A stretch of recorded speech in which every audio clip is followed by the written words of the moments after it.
So, hello. Today we're going to talk about Amanita muscaria, fly agaric. And I'm going to start with, whoops, there's my assistant. I'm going to start with how to treat the fresh mushrooms. Here's a nice fly agaric. It's very easy to recognize. It's extremely unmistakable in its appearance. It usually has a little ring around the stem like this here, and of course the very well-known, very scary looking, very red mushroom with these white spots on them. So we've got some fresh mushrooms here, and there's a few things that I do with them. Okay, just first of all, I usually scrape off the white spots. There's mixed opinions about that, whether it's necessary or not. I don't know. I think they look kind of scary, seriously. When you look at them, look at that. It looks kind of scary. So I like to scrape off the white spots. Just seems safer. So let's just take one for an example. Like here.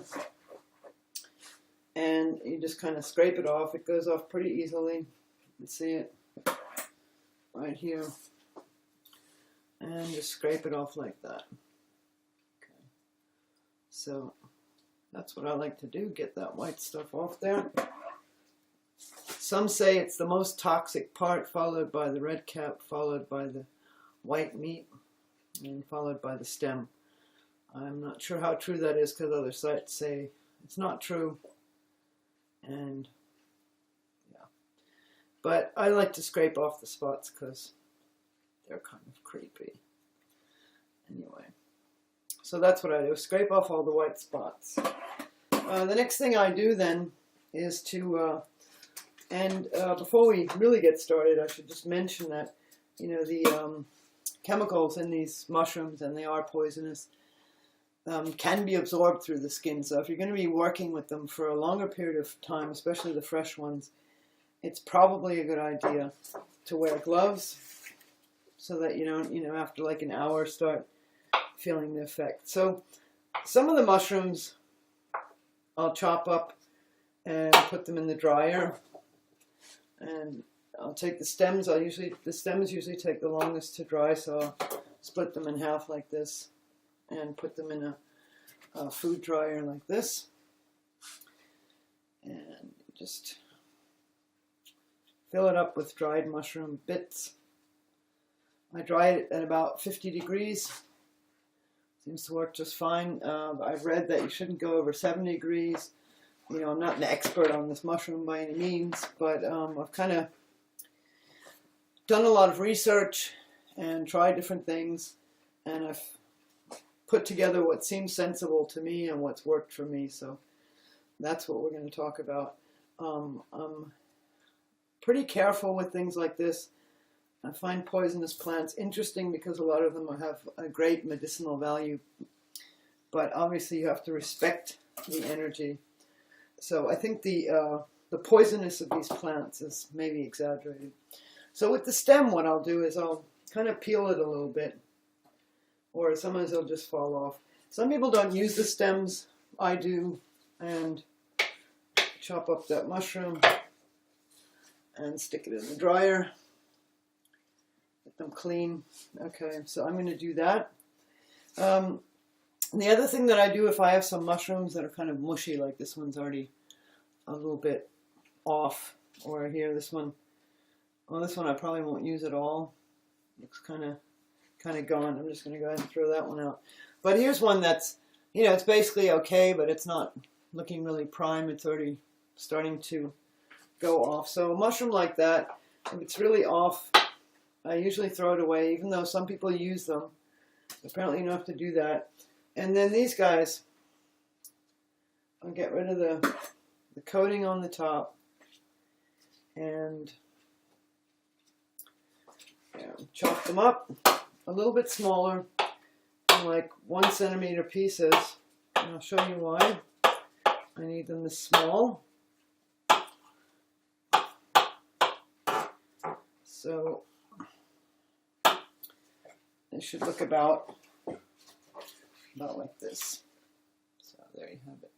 Okay, and these I just put fresh in a bottle to make the juice. Just kind of stuff it in there. And it decomposes after a while, or it breaks down, and it forms this kind of juice. And this juice is red. I mean, you can tell it's finished when the mushroom's pretty broken down. And the juice is quite red. And you put it in a cold, dark place, like the refrigerator, very cold place. Or in Russia, what they do is they'll bury it in the ground for a month. So it's dark and cold.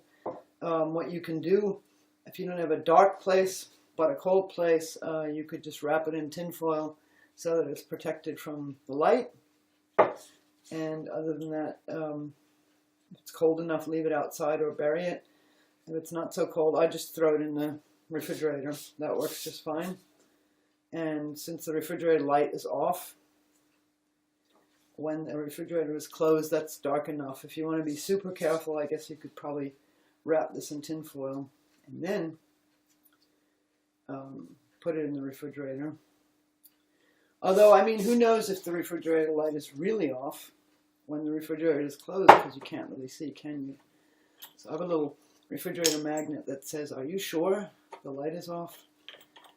And most people see that and open the refrigerator to see if the light's off. So you just fill that right up with fresh mushrooms. Stick it in the fridge for about a month, and then you're supposed to strain the juice through a cheesecloth. You don't want to press it out. And some people use the mushrooms themselves as a compress. I haven't done that. And the juice is used externally only. You can rub it on your hands for arthritis, or it's really, really great for sciatic pain, sciatica. Just put a few drops on the spot. It works like literally within a minute or two, the pain will stop. I've never had anything like that work that fast, so it's really quite amazing in that sense. And it's one of the reasons it's definitely worth knowing this mushroom, because I mean, who can claim that aside from an injection of some really strong medication? I don't know anything that can stop sciatica pain within a minute or two. So that's impressive. That really impressed me. In fact, I had such bad sciatica pain, I couldn't really sit for more than a half an hour for like 3 weeks. And then a friend of mine, her brother makes a Amanita salve, and she sent me some.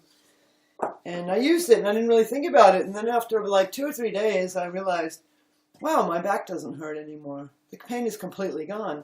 I didn't even realize it. I just, you know.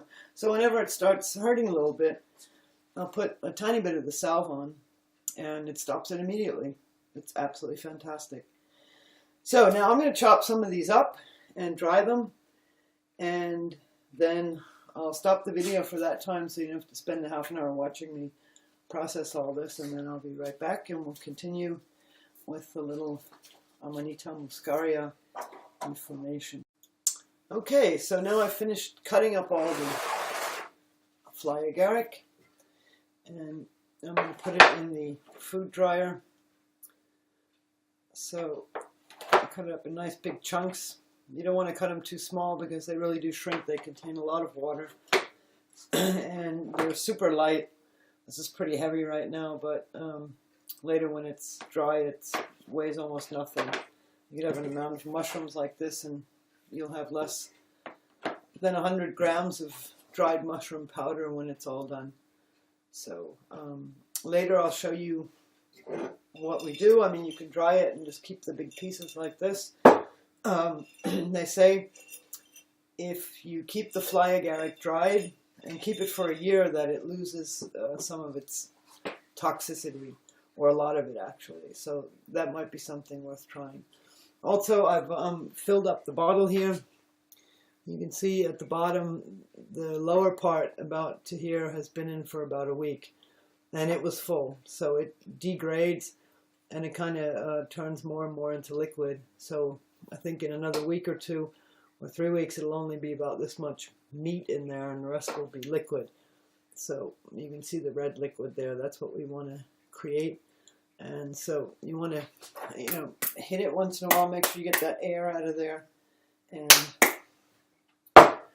just put it in a very cold and dark place and let it sit for about a month, and then strain it through cheesecloth. That's the best thing to do.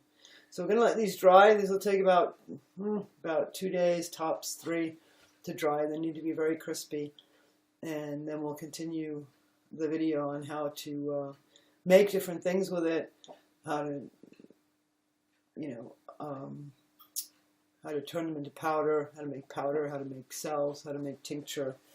And then we'll get to dosages with humans and dogs. I have some interesting uses with dogs. A word of caution still, you always have to be very, very careful and not forget that this is a toxic mushroom.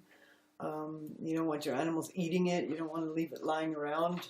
It tastes kind of sweet, so you don't want to leave it somewhere where the animals can access it.